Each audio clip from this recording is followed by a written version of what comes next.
Assalamualaikum, nama aku Bamboy dan welcome to channel Bamboy TV, di mana Abang Boy akan mengupas kes-kes true crime, kisah misteri, seram dan pelik yang terjadi di serata dunia. Dan kalau korang berminat dengan benda-benda dark macam ni, korang berada di channel yang paling sesuai untuk orang-orang aneh dan eksotik macam Abang Boy ni. Di akhir video, kalau korang suka dengan konten ni, Abang Boy sangat-sangat appreciate kalau korang boleh belanja Abang Boy satu like, dan mungkin juga korang boleh consider to subscribe dan tekan bell notification button tu supaya tak terlepas video Abang Boy yang akan datang. Dalam banyak-banyak kes yang Abang Boy cover lah kan, kes kali ni pelik guys. Bukan apa, pembunuh ni didapati bersalah membunuh 3 orang sekaligus, dan dia bunuh pun bukan biasa-biasa guys. Dia siap mangsanya berkali-kali. Dia menyerah diri dan mengaku bersalah atas kesemua kesalahan yang dia lakukan. Dia siap cakap dia tak menyesal langsung apa yang dia dah buat. Dan hari yang dia pilih untuk melakukan pembunuhan ni adalah Tahun Baru Cina. Part peliknya adalah satu negara backup Mamat ni guys, siap marahkan kerajaan lagi. Sebab apa? Sebab tak puas hati kenapa Mamat ni ditangkap. Diorang siap anggap Mamat ni sebagai hero tau. Pelik tak? Nak tahu tak apa yang Mamat dibuat sampai ke satu negara tunjuk perasaan?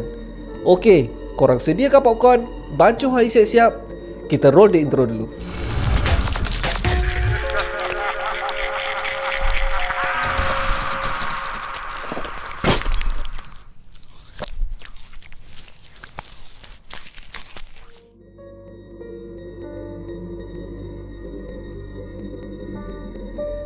Okey, sebelum Abang Boy start, Abang Boy nak bagi tahu dekat korang siapa watak-watak dalam kes kali ni supaya korang tak pening lah. Kes kali ni adalah di antara dua keluarga.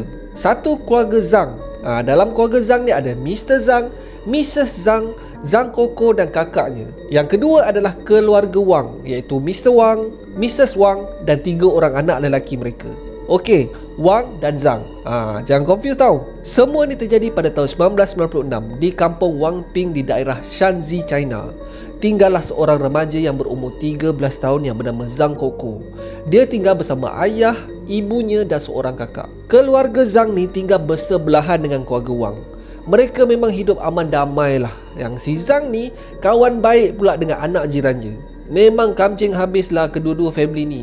Setiap hujung minggu diorang akan jemput one another untuk makan dinner dekat rumah masing-masing. Kebanyakan yang tinggal dekat kampung tu adalah petani. Diorang akan mengerjakan tanah diorang dan hasilnya akan dijual kepada peraih. Hidup sebagai petani ni agak tak menentu guys. Tahun ni mungkin semua pendapatan diorang selesa dengan hasil tanaman yang menjadi. Mungkin tahun depan pula diorang akan kelaparan disebabkan kemarau ataupun hujang yang berpanjangan. So memang payahlah hidup diorang ni sebenarnya. Memang tak stabil. Seperti kais pagi makan pagi. Walaupun macam tu, diorang sekampung ni memang padu gila. Kalau satu keluarga ni ada masalah, yang lain akan membantu. Kalau macam tahun ni satu keluarga ni tak dapat hasil, yang lain akan berkongsi sedikit pendapatan diorang dekat keluarga yang susah tu. So masing-masing dekat dalam kampung tu macam satu keluarga yang besar, tolong menolong di antara mereka. Sampailah satu hari kerajaan menawarkan kontrak untuk petani-petani ni. Pada awal tahun 1990-an ni, kerajaan selalu menawarkan grant dan joint venture dengan petani-petani yang terpilih untuk menjadi pembekal utama untuk produk-produk pertanian. So siapa yang dapat kontrak ni memang kaya gila lah. Cuma masalahnya adalah kontrak ni yang ditawarkan ni adalah sangat-sangat terhad. Hanya beberapa orang je yang akan dapat. So disebabkan ni, ramai gila yang bersaing untuk dapatkan kontrak tu. Mereka yang dahulunya kamcing selalu lepak kedai kopi sekali. Tetapi selepas tawaran ni dibuka, masing-masing dah tak bertegur siapa mat. Termasuklah keluarga Zhang dan Wang ni. Kalau nak diikutkan, hanya 2 keluarga ni je yang memiliki tanah terbesar berbanding dengan petani lain dekat kampung tu. Mula-mula tu diorang macam, alah, kau kan orang senang, bukan kau perlukan kontrak tu, bagilah aku dulu. Lepas tu diorang main ungkit-ungkit pula. Lebih kurang macam, aku pernah tolong kau dulu, kau hutang aku. Macam tu lah. Lepas tu lama kelamaan diorang bersiap bertengkar guys. Ini jiran sebelah menyebelah tau. Boleh dikatakan hari-hari diorang gaduh. Nampak je muka memang confirm bertekak. Tetapi menurut Zhang Koko, walaupun diorang ni siap bergaduh, siap mencarut bagai, setiap kali bapak si Zhang ni balik ke rumah, bapak dia akan cakap yang dia menyesal sebab gaduh dengan jirannya. Yelah, kenal pun bukan sehari dua, dah berkurun kot orang berjiran. So Mr. Zhang ni memikirkan cara bagaimana kedua-dua keluarga ni boleh mendapatkan hasil daripada kontrak ni. Last Mr. Zhang ni dapat satu idea. So pada satu hari dia pergi dekat rumah Wang untuk berbincang pasal benda ni. So kontrak itu adalah selama 2 tahun je. Mr. Zhang akan mengundurkan diri dan memberikan kontrak tu kepada keluarga Wang. Dan selepas tamat kontrak 2 tahun tu, keluarga Zhang pula yang ambil alih. So begitulah dorang selama-lamanya. Dorang akan bergili-gili memegang kontrak tu sampailah kerajaan decide untuk tamatkan program tu. Bila ketua keluarga Wang mendengar yang dia dulu berpeluang mendapatkan kontrak tu, memang happy gila lah dia. Dia berjanji akan menyerahkan kontrak tu selepas 2 tahun. Okey, deal. Settle masalah. Hubungan dorang selepas tu macam okey-okey je lah. Dah tak macam dulu dah. Yelah, banyak benda kot kena ungkit. Itu belum mencarut maki hamun lagi. Siapa tak sakit hati kan? So selama 2 tahun, keluarga Wang memang pulun kau-kau guys. Rumah dorang makin besar, renovate sana sini, tambah bilik, besarkan ruang tamu, pasang aircon dan semua benda lah. Sementara tu keluarga Zhang ni masih hidup seperti dulu. Kais pagi makan pagi. Dorang sabar je menunggu giliran dorang untuk pulun kau-kau pula. Tetapi apa yang terjadi adalah sebelum tamat kontrak keluarga Wang ni, dorang pergi renew kontrak tu. Basically, keluarga Wang pergi lipat je keluarga si Zhang ni. Hei barai mat. Keluarga Wang menganggap yang dia orang ni tak boleh hidup dah tanpa duit macam dulu. Sifat tamak dah menguasai dorang sampaikan dorang sanggup melupakan janji yang dorang buat kepada keluarga Zhang. Memang berbulu lah si keluarga Zhang ni. 2 tahun kot duduk menunggu. Dia duduk tepi je melihat jiran dia yang makin kaya. Bila sampai turn dorang pula, kena lipat guys. Nak menambahkan lagi sakit hati, bila keluarga Zhang ni pergi bersemuka dengan keluarga Wang, dorang boleh cakap apa korang tahu? Dia boleh cakap, so kau nak buat apa? Ada hitam putih tak? Hui, menyirap gila. Kalau kena kat Bomboy, memang masak babat tu. Yang paling menyirap dalam keluarga Zhang ni adalah Mrs. Zhang. Boleh dikatakan hari-hari diorang bertekak dekat depan rumah. Yang keluarga Wang ni pula tak membantu pun untuk menenangkan keadaan. Diorang lagi provok adalah siap hina lagi keluarga si Zhang ni sebagai keluarga yang miskin. Keluarga Zhang ni takkan dapat merasakan kontrak tu sampai bila-bila. Memang chaos gila guys. Satu kampung kecoh pasal kedua-dua keluarga ni.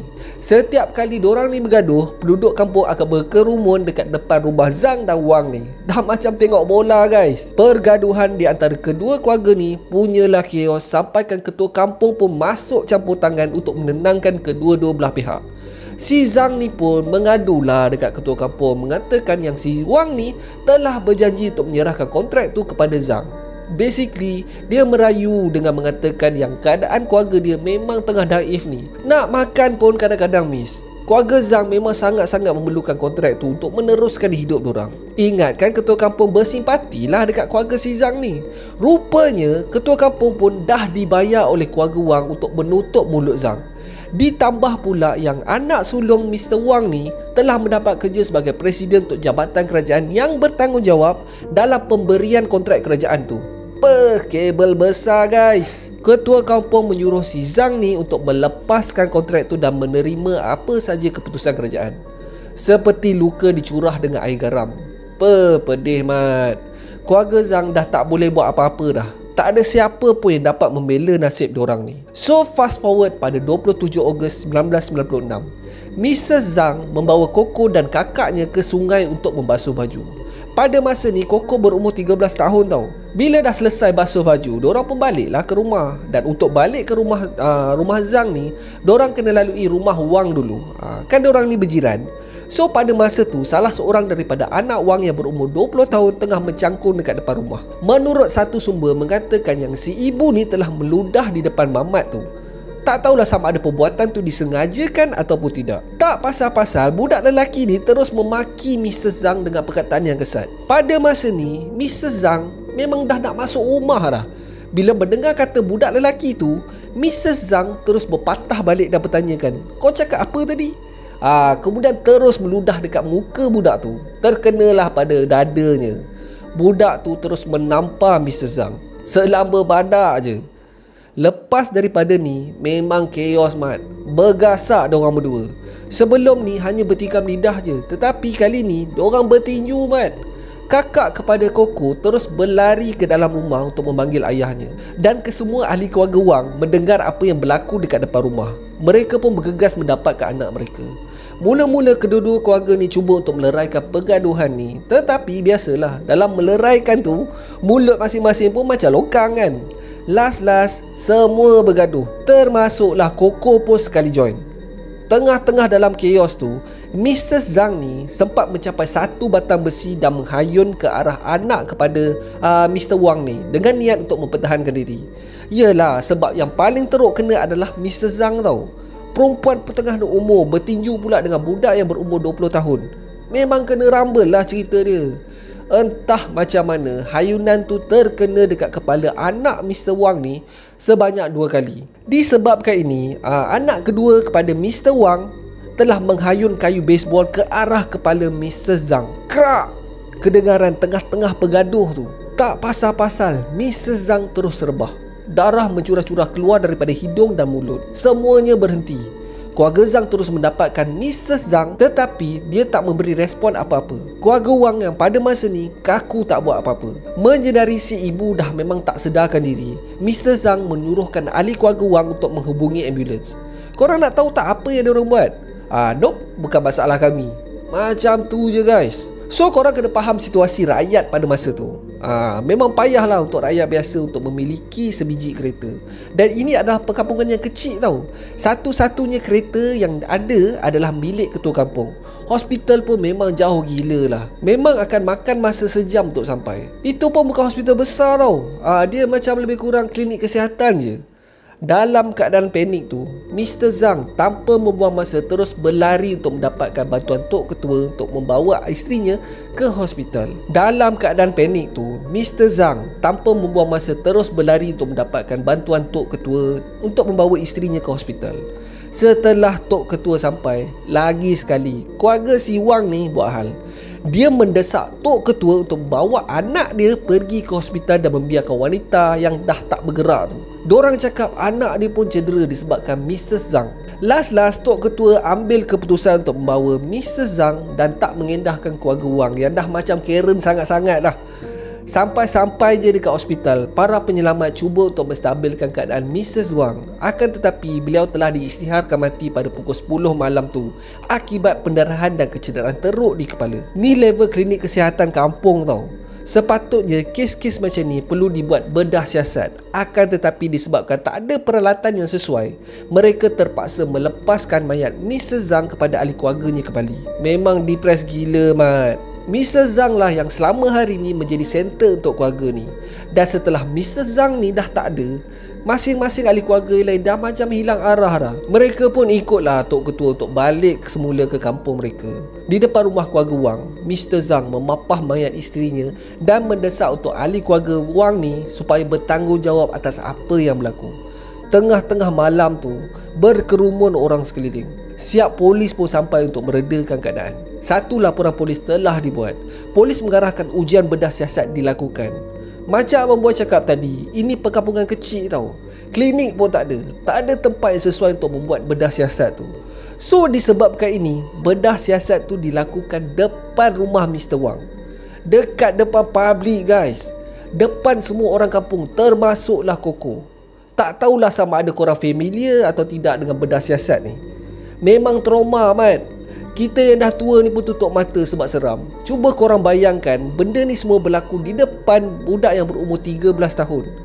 Hasil bedah siasat tu mendapati yang Mr. Zhang ni mati disebabkan kecederaan akibat dipukul oleh objek tumpul, dan kecederaan tu konsisten dengan kayu baseball milik anak Mr. Wang. Pada malam tu juga, ketiga-tiga ahli keluarga Mr. Wang telah ditahan dan dibawa ke balai polis untuk siasatan lanjut. Mr. Wang, anak lelaki kedua dan anak bongsunya telah ditahan reman. Setelah selesai temu buah suspek, polis mendapati yang hanya anak bongsu Mr. Wang je yang bertanggungjawab atas kematian Mrs. Zhang. Tapi menurut keluarga Zhang, mereka berkeras mengatakan yang membunuh Mrs. Zhang adalah anak kedua, bukan anak yang bongsu. So ada teori yang mengatakan yang Mr. Wang telah membayar polis tu untuk meletakkan kesalahan kepada anak bongsunya. Disebabkan kalau anak keduanya yang berusia 20 tahun tu didapati bersalah, ada kemungkinannya dia akan dibicarakan as an adult, sebagai orang dewasa, dan menerima hukuman mati. So disebabkan anak bongsu Mr. Wang ni masih lagi muda, hukuman yang dikenakan akan jadi lebih ringan berbanding dengan hukuman orang dewasa.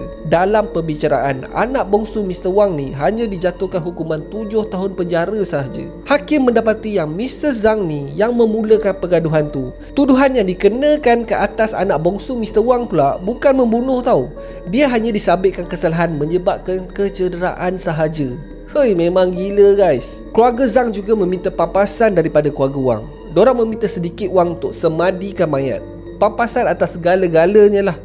Duit yang diminta adalah dalam 40,000 USD. Tetapi hakim menetapkan yang keluarga Wang hanya perlu membayar sebanyak 1,500 USD sahaja. Lagi bernanahlah hati keluarga si Zhang ni. Bertimpa-timpa kesusahan yang diterima oleh keluarga Zhang. Duit 1,500 tu nak cover upah pengkebumian pun tak lepas guys. So nak tak nak, keluarga Zhang terpaksa meneruskan hidup mereka tanpa Mrs. Zhang. Diorang memang langsung tak mention apa-apa yang terjadi pada hari tu. Sebab setiap kali diorang teringat je, memang ketiga-tiga akan menangis. Yang paling terkesan adalah Zhang Koko. Dia berubah menjadi pendiam dan malas nak bergaul dengan orang.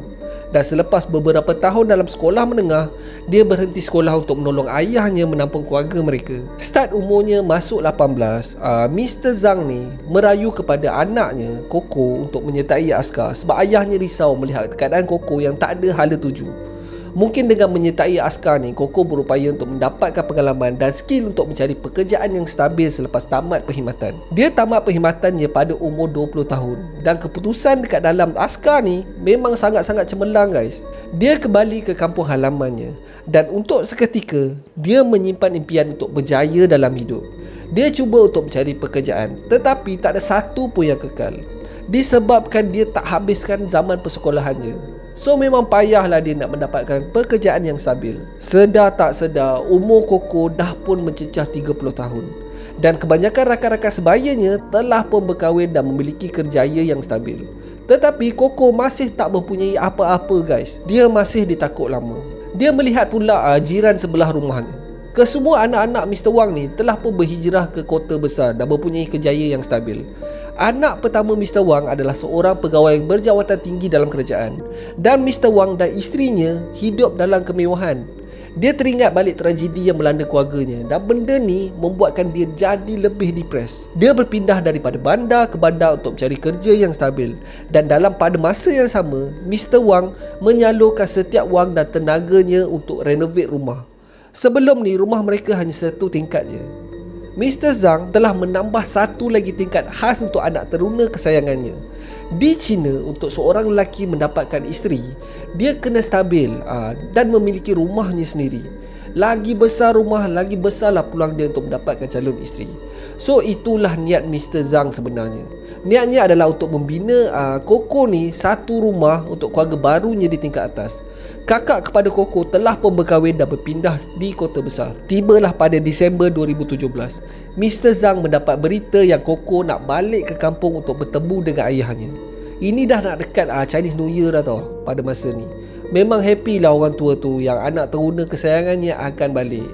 Chinese New Year dekat sana memang disambut meriah weh. Setiap keluarga akan balik ke kampung halamannya. Memang mesti balik punya lah. So dipendekkan cerita, Koko sampai kat rumah tu dan disambut oleh bapaknya. Diorang bersembang dan tergelak-gelak lah. Mereka ni dah bertahun tak jumpa tau. Masa diorang tengah bersembang-sembang tu, tiba-tiba Koko serahkan satu sampul yang berisi duit kepada ayahnya. Dia bercakap, ambillah duit ni untuk belanja renovate rumah. Dan selepas ni dia akan menolong ayahnya. Koko stay dekat situ sampailah tahun baru Cina yang jatuh pada 15 Februari 2018. Mengikut adat budaya di sana, pagi-pagi lagi diorang akan pergi melawat kubur ahli keluarga mereka. Mr. Zhang pagi-pagi lagi dah pergi melawat kubur isterinya dan meninggalkan Koko berseorangan di rumah. Koko cakap dia akan join sekejap lagi dan menyuruh ayahnya pergilah dulu. So Mr. Zhang pun pergi je lah tanpa memikirkan apa-apa. Tapi apa yang berlaku adalah Koko sebenarnya sedang meninjau ke arah rumah jirannya, rumah keluarga Wang. Dia duk perhati je daripada tingkap. Dia nampak kedua-dua anak Mr. Wang ni sedang bersiap-siap untuk pergi ke kubur ahli keluarga mereka. Dan sedang mereka berjalan ke arah kubur tu, Koko mengikut mereka daripada belakang. So kedudukan kubur ni adalah di atas bukit dan ada satu jalan je nak menuju ke sana. Koko menyembunyikan dirinya dalam semak dan menunggu kedua-dua beradik ni selesai menziarahi kubur. Pada pukul 12 tengah hari, kedua-dua beradik ni berjalan untuk balik ke rumah mereka semula. Dan bila mereka dekat tempat Koko ni menyorok, Koko terus keluar daripada semak tu dengan memakai topeng dan cap, terus menggelarkan adik lelaki yang paling bongsu. Koko kemudiannya menikam ke dada mangsa beberapa kali sampailah mangsa rebah. Abang yang paling sulung tak cakap banyak guys, terus melarikan diri. Tetapi Koko berjaya memintas dan menikam abang sulungnya berkali-kali di leher, di dada dan di perut. Kedua-dua mereka maut di tempat kejadian. Mayat mereka dibiarkan je dekat tempat mereka mati. Koko kemudiannya berlari ke rumah Mr. Wang dan menendang pintu depannya sampai pecah. Dekat dalam rumah tu, Mr. Wang sedang menyediakan makan tengah hari untuk seisi keluarganya. Tanpa membuang masa, Koko terus berlari dan menikam perut Mr. Wang. Dan bila Mr. Wang ni dah rebah ke tanah menahan kesakitan, Koko terus mengelar leher Mr. Wang beberapa kali. Pada masa ni, isteri Mr. Wang masih berada dekat dalam rumah tau. So, isteri Mr. Wang ni mengalami masalah penglihatan dan dah tak nampak dengan jelas apa yang berlaku. Koko terus menghampiri Mrs. Wang dan berkata, 3 daripada ahli keluarga kau dah mati. Koko kemudiannya pergi keluar rumah dan membakar kereta mewah yang dipandu oleh anak sulung Mr. Wang dan hanya berdiri je dekat situ. Semua ni berlaku pada siang hari tau. Tahun baru Cina pula tu. Memang ramai gila lah jiran-jiran yang terdengar jeritan Mr. Wang ni. Menurut salah seorang saksi, Koko dilihat tersenyum dan mengatakan yang akhirnya dia berjaya membalas dendam. Cuma dia sedikit kesal sebab tak dapat menamatkan riwayat anak kedua Mr. Wang. Koko dilihat beredar daripada tempat kejadian ke arah hutan. Tak ada siapa pun yang berani stop Koko ni pada masa ni. Satu laporan polis telah dibuat dan polis menganggap yang Koko dah melarikan diri. Selama 2 hari, tak ada seorang pun yang jumpa Koko ni. Tiba-tiba, Koko terus muncul dekat depan balai polis. Dalam sesi soal siasat, Koko mengatakan yang dia hilang selama 2 hari tu bukan sebab dia nak melarikan diri pun. Dia dah memang plan dah daripada awal untuk menyerahkan diri. Tetapi, sebab dia hilang tu adalah sebab dia nak tengok bunga api Raya Cina. Itu je. Selama 2 hari tu, dia berjalan-jalan di sekitar kampung dan bandar berdekatan. Dia siap tidur dekat depan kubur ibunya. Dekat depan kubur tu, dia cakap akhirnya dia dapat membalas dendam untuk kematian ibunya. Dan sekarang ni dia merasa tenang. Pada 8 Januari 2019, perbicaraan pertama Koko bermula. Dan tempoh perbicaraan ni memang singkat je guys. Sebelum hakim menjatuhkan hukum, pendakwa raya mengatakan yang pembunuhan ni bukan disebabkan dendam pun, akan tetapi disebabkan Koko ni cemburu dengan kesemua anak Mr. Wang ni berjaya berbanding dengan dirinya. Koko memang berbulu lah sebab ni. Sebelum hakim menjatuhkan hukum, dia memberikan peluang untuk Koko memberikan kenyataannya. Dan Koko mengatakan yang setiap apa yang dilakukan adalah kerana dendam yang disimpan selama 22 tahun. Dan disebabkan dendam ni, dia dah tak boleh berfungsi dah macam manusia normal. Dia dah tak boleh happy, dan disebabkan dia tak boleh happykan diri sendiri, dia beranggapan yang dia tak boleh untuk membahagiakan orang lain. Setiap langkah yang dilakukan adalah untuk membunuh kesemua keluarga ahli Wang yang menyebabkan kematian ibunya. Dia hanya kesal disebabkan dia tak dapat bunuh orang yang bertanggungjawab atas kematian ibunya, iaitu anak kedua Mr. Wang. Dia tambah lagi, sekiranya dalam tempoh 22 tahun tu, andaikan salah seorang daripada ahli keluarga Wang ni tampil untuk memohon maaf, dia mungkin dapat meneruskan hidupnya. Dia mungkin akan lebih bahagia dan mungkin akan mempunyai isteri. 22 tahun dia memberikan peluang kepada keluarga Wang ni untuk memohon maaf. Tetapi diorang masih meneruskan sifat sombong mereka dan buat macam tak ada apa-apa pun berlaku. Sementara hidupnya tak tentu hala disebabkan diorang. Koko mengatakan yang dia langsung tak menyesal atas perbuatannya dan dia bersedia untuk menerima apa saja hukuman yang dijatuhkan. Koko didapati bersalah atas 3 kesalahan membunuh dengan niat dan dijatuhkan hukuman mati. Peguam bela Koko memfailkan rayuan untuk perbicaraan kali kedua. dengan mengatakan yang Koko ni sebenarnya mengalami masalah mental selepas kematian ibunya dan dia juga tidak menerima apa-apa diagnos daripada mana-mana institut mental atas keadaannya. Pada mulanya hakim telah menolak rayuan tu dan hukuman tu dikekalkan. Apa yang terjadi ni mendapat liputan meluas media dan kes ni mendapat simpati rakyat yang percayakan ketidakadilan telah berlaku kepada keluarga Zhang. Mereka mendesak mahkamah untuk mengkaji balik hukuman yang dijatuhkan dan berharap hukuman dapat diringankan. Akhirnya Koko mendapat peluang kedua di mana kesnya telah dibicarakan sekali lagi dengan peguam bela memulakan hujahnya dengan mengatakan yang Koko mengalami masalah mental akibat apa yang berlaku kepada ibunya. Dia merayu kepada hakim untuk mengambil kira semua tu sebelum menjatuhkan hukum. Koko juga adalah mangsa dalam situasi ini dan meminta hakim untuk meringankan hukumannya. Perbicaraan kali kedua ni, diorang live stream tau. Dan untuk kali keduanya, hakim decide Koko masih kekal dengan hukuman mati. Siap suruh Koko ni minta maaf dekat ahli keluarga Wang yang masih hidup. Satu negara chaos, mat. Diorang tak puas hati dengan kerajaan atas hukuman yang diberikan. Mereka membuat perbandingan yang ada pembunuh yang membunuh sesuka hati tetapi dijatuhkan hukuman yang lebih ringan daripada tu. Semua rakyat menyokong tindakan Koko pada masa ni. Ada yang menganggap Koko tak bersalah dan ada juga yang memanggilnya sebagai hero. Walaupun dengan kemarahan rakyat, hukuman mati Koko telah dijalankan pada 17 Julai 2019 di depan ahli keluarganya.